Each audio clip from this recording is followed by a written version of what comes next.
থেকে 6 তারিখের মধ্যে যেটা বলা হচ্ছে মেনলি বিক্ষিপ্তভাবে বৃষ্টিপাতের সম্ভাবনা থাকছে, বলে সব জায়গায় যে সব দিন হবে সেরকম না।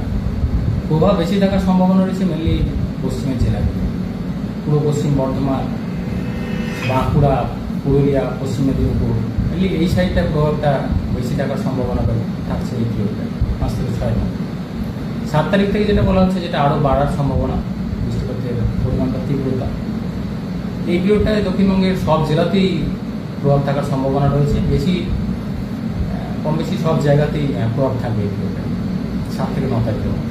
পশ্চিমের জেলাগুলো তুলনামূলক প্রভাব বেশি থাকার সম্ভাবনা, বিশেষ করে 7 তারিখ নাগাদ যদি বলা হয়, পূর্ব পশ্চিম বর্ধমান, পুরুলিয়া, বীরভূম, মুর্শিদাবাদ, এই জেলাগুলোর প্রভাব বেশি থাকার সম্ভাবনা রয়েছে। 8 তারিখ নাগাদ নদিয়া, পূর্ব বর্ধমান, হুগলি, হাওড়া, উত্তর 24 পরগনা, এই সাইডটায় প্রভাব বেশি থাকার